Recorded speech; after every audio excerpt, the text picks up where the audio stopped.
সারাদিন প্রচুর পরিমাণে রোদ পড়ে, আর যে চারা গাছগুলো রোপণ করেছি সেগুলোর মাটিগুলো একদম শুকিয়ে আপনার মরুভূমির মতো হয়ে যায়। তো সেই জন্য আমি আসলে বাসায় এসে যখন ফ্রি থাকি বা কাজের পর এসে অফিস থেকে এসে যখন আমি মাগরিবের আগে করে গাছে পানি দেওয়ার জন্য চেষ্টা করি। তো তার ব্যতিক্রম না, আজকেও আমি সেই কাজটি করলাম। গাছের বিভিন্ন চারা গাছ যেগুলো রোপণ করেছি, বিভিন্ন কদু গাছ, শিম গাছ, ঢেঁড়স গাছ, অনেক ধরনের গাছ আমি রোপণ করে থাকি, হয়তো আপনারা জানেন। আমার এই ফেজের পাশাপাশি কাজ করার পাশাপাশি আমি আমার গাছেরও কিছু কাজ করি, যত্ন করি, সেটা আপনারা নিশ্চয়ই অবশ্যই জানেন। তো আসলে গাছের পাশে গেলে আসলে খুবই একটু খারাপ লাগে, যেহেতু দেখা যায় এত পানি দেওয়ার পরও দেখে যে মাটিগুলো যে উষ্ণ হয়ে থাকে, একদম মরুভূমির মতো পানির জন্য হাহাকার করে থাকে, দেখে আমার খুব খারাপ লাগে। সেজন্য আমি আসলে পানি দেওয়ার চেষ্টা করি, যেহেতু সকালবেলাও পানি দিই আর বেশ করে সন্ধ্যাবেলাও পানি দিয়ে থাকি। তো যে সময় সকালবেলা পানি দেওয়া হয় না, সে সময় আমি সন্ধ্যার পরে আগে পানিগুলো দিয়ে থাকি।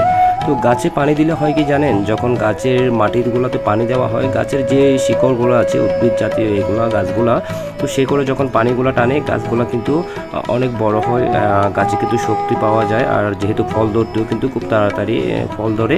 তো সেই কারণে যেমন আমরা যদি কোথাও হেঁটে যাই বা কোথাও হাঁটে, যখন ক্লান্ত হয়ে যায় তখন আমরা কিন্তু পানিটাই খাই। পানি যখন খাই শরীরের মধ্যে আলাদা একটা শক্তি আসে, আলাদা একটা এনার্জি আসে। তো গাছও ঠিক সেম, গাছের মধ্যে পানি দিলে গাছে শক্তি পাই, একটু ভালো একটা এনার্জি পায়, যেহেতু ফল দিতে গাছ বড় হতে আর দেরি করে না। তো সেজন্য আমিও গাছে পানি দিই নিয়মিত। তো আপনারা যারা এরকম চারা গাছ রোপণ করে থাকেন তারাও চাইলে আমার মতো এরকম করে আপনারা পানি দিতে পারেন, কারণ পানি দিলে আপনার চারা গাছগুলোর জন্য উপকার হবে। তো আপনারা দেখতেই পাচ্ছেন, আসলে এটা হচ্ছে আমাদের একদম পিছন দিকে একটা জায়গা আছে, সেখানে আমি বিভিন্ন ধরনের গাছ রোপণ করি, সামনেও গাছ রোপণ করি, ছাদের উপরেও আমি বারান্দার মধ্যে বিভিন্ন ধরনের গাছ রোপণ করে থাকি সেখানেও। তো আসলে আমি পানিগুলা একেবারেই দিতে ভুলি না। অনেকেই হয়তো দেখা যায় যে গাছ রোপণ করে পানি দেওয়ার নাম থাকে না, গাছের যে মাটিগুলো থাকে সেগুলো একেবারে শুকিয়ে যায়, যার কারণে গাছগুলো বাড়ে না, ফল হয় না, অনেক কিছু হয় না। তো আপনারা যারা গাছ রোপণ করেন তারা মাটিতে পানি দেওয়ার পাশাপাশি একটু মনে রাখবেন গাছের পাতাগুলোতেও পানি দিবেন, কারণ যখন গাছের পাতাগুলোতে পানি পড়ে তখন সেই পাতাগুলোতে পানি চুষে চুষে কিন্তু গাছগুলা নিয়ে থাকে। সেজন্য বৃষ্টির দিনে, বর্ষার দিনে দেখবেন যে আপনি চারা গাছগুলো খুব তাড়াতাড়ি বেড়ে থাকে। হ্যাঁ, তো রোদ যখন বেশি পড়ে তখন একটু চারা গাছগুলো কিন্তু পানি দেওয়া কিন্তু ভালো। তো এভাবেই করে আমি চারা গাছে পানি দিই, আসলে এটাই আমার ভালো লাগে। আমার কাজ এই চারা গাছ রোপণ করতে, বিভিন্ন কিছু করতে আসলে আমার অনেক ভালো লাগে। জানি না আপনাদের কেমন লাগে, আমার কিন্তু প্রচুর ভালো লাগে।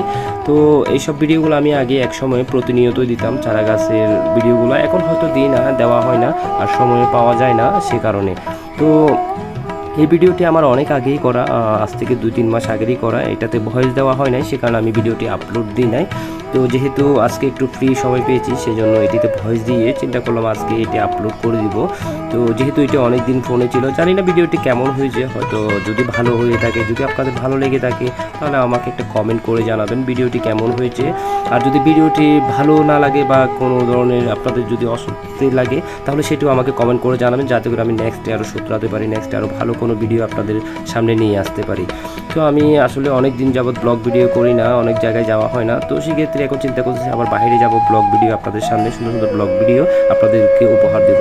তো ভিডিওটি কেমন লেগেছে অবশ্যই কমেন্ট করে জানাবেন, যদি ভালো লাগে শেয়ার করে দিবেন এবং লাইক কমেন্ট করতে ভুলবেন না। আর আমার পেজটি যদি ফলো করা না থাকে অবশ্যই ফলো করে যাবেন। সকলে ভালো থাকবেন, সুস্থ থাকবেন। আসসালামু আলাইকুম।